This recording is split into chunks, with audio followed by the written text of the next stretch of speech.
جلوگری ہوئی خواب میں، اور آقا نے فرمایا کہ اللہ تم سرزمین دکن پر جاؤ اور ایک ادارہ قائم فرماؤ۔ آپ اپنے پیر مرشد کے پاس یہ معاملہ لے کر حاضر ہوئے، حضرت امداد اللہ مہاجر مکی رحمۃ اللہ علیہ کے پاس، تو آپ نے فرمایا اللہ اس کے رسول صلی اللہ علیہ وسلم کی یہی مرضی ہے کہ تم مدینہ چھوڑ کر چلے جاؤ۔ عزیزان گرامی، ایک عاشق جانتا ہے کہ عشق کا معاملہ کیا ہوتا ہے، وہ جانتا ہے کہ محبوب سے جدائی کتنا درد دیتی ہے، کتنا غم دیتی ہے۔ اور آپ کو یاد ہوگا کہ حضرت شیخ الاسلام بانی جامع نظامیہ ان عظیم ہستی کی اولادوں میں ہے جنہیں دنیا عمر فاروق کے نام سے جانتی ہے۔ عزیزان گرامی، حضرت عمر فاروق رضی اللہ تعالیٰ عنہ بھی اللہ کی بارگاہ میں ہمیشہ یہ دعا فرماتے تھے، اللہم ارزقنی شہادۃ فی سبیلک واجعل موتی فی بلد رسولک۔ مولا تعالیٰ مجھے تیری راہ میں شہادت عطا فرما، تیری راہ میں شہادت عطا فرما، لیکن جب بھی میری روح نکلے تیرے حبیب کے دیار میں نکلے، تیرے حبیب کے شہر میں میری روح نکلے، میری زندگی کا سفر ختم ہو تو تیرے حبیب کے دیار میں ہو جائے۔ عزیزان گرامی، یہ دعا حضرت عمر فاروق رضی اللہ تعالیٰ عنہ ہمیشہ مانگتے تھے، اور اس دعا کا اثر حضرت شیخ الاسلام بانی جامعہ میں بھی تھا۔ آپ یہی دعا کرتے تھے کہ مولا تعالیٰ میں آیا اس ارادے کے ساتھ کہ تیرے حبیب پاک علیہ السلام کے قدموں میں اپنی زندگی کو گزار دو، لیکن اللہ اس کے رسول صلی اللہ علیہ وسلم کو کچھ اور ہی منظور تھا۔ عزیزان گرامی، یہ خواہش آپ کو دیکھنا ہے تو صحابہ کرام کا معاملہ دیکھو۔ حضرت عثمان غنی رضی اللہ تعالیٰ عنہ کو جب بہت ستایا گیا، جب بلوائیوں کی طرف سے، مصریوں کی طرف سے، تو آپ کے گھر کا محاصرہ کیا گیا۔ آپ سے محبت کرنے والوں نے یہ بھی کہا کہ اے خلیفہ صبح، ہم چاہتے ہیں کہ آپ رات یہاں سے سفر کر لیں، آپ کے لیے مکمل انتظام کیا جائے گا، جو بلوائی آپ کی جان کے دشمن بنے ہیں ان کو پتہ تک نہیں چلے گا۔ حضرت عثمان رضی اللہ تعالیٰ نے فرمایا یہاں سے جاؤں گا تو کتنے دن زندہ رہوں گا، یہاں سے جاؤں گا تو کب تک زندگی رہے گی، موت تو کبھی نہ کبھی آنی ہے، لیکن دلی آرزو یہ ہے کہ مصطفیٰ کے شہر میں میری موت آئے، مصطفیٰ کے شہر میں میری شہادت ہو جائے۔ عزیزان ملت اسلامیہ، یہ جذبہ دیکھ رہا ہے تو وہ صحابہ کرام کو دیکھو۔ حضرت ابو ذر غفاری رضی اللہ تعالیٰ عنہ کہ جب اسلام کو فتوحات جب حاصل ہوئی اور مسلمان صحابہ کرام اللہ کی عطا کردہ نعمتوں کو استعمال کرنے لگے، کچھ عمدہ لباس پہننے لگے، تو حضرت ابو ذر غفاری جا کر ایک ایک صحابی کو پکڑ دے اور کہتے کہ حضور کے دور میں اتنا عمدہ لباس پہنتے تھے، اب کیوں پہن رہے ہو؟ اتنا عمدہ لباس تھا، تم کہاں سے لے کر آتے ہو؟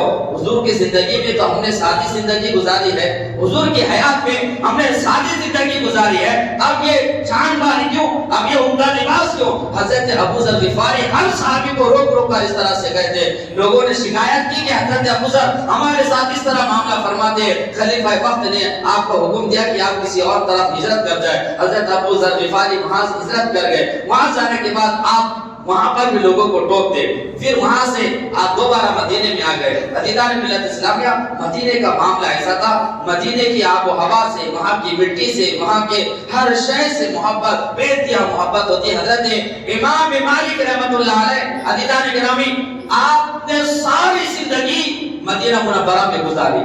مدینہ کے باہر آپ زندگی میں کہا جاتا ہے صرف ایک مرتبہ گئے، وہ بھی کب؟ جب آپ کو حج کا فریض ادا کرنا تھا، اس کے علاوہ آپ کبھی نہیں گئے۔ اور یہ بھی کہا جاتا ہے کہ آپ قضاء حاجت کے لیے مدینے سے باہر جاتے اور زیادہ حصہ مدینے کے بارڈر کے اندر رکھتے تاکہ موت آئے تو میں مدینے کے بارڈر کے اندر ہی رہوں۔ یہ معاملہ حضرت امام مالک رحمۃ اللہ علیہ کا، اور محبت کا انداز یہ تھا کہ امام مالک رحمۃ اللہ علیہ اپنی پوری زندگی میں کبھی آپ خود ہو کر کسی سواری پر آپ سوار نہیں ہوئے، آپ ہمیشہ پیدل چلا کرتے تھے۔ اور معاملہ یہ تھا کہ گلیوں سے جب آپ جاتے تو دیوار کو چمٹ کر جاتے، کبھی آپ کا کپڑا وہ دیواروں میں اٹک جاتا، لوگ کہتے کہ اے امام مالک آپ اس طرح سے کھلا راستہ چھوڑ کر آپ ایسے دیواروں سے چپک کر کیوں چلتے ہو؟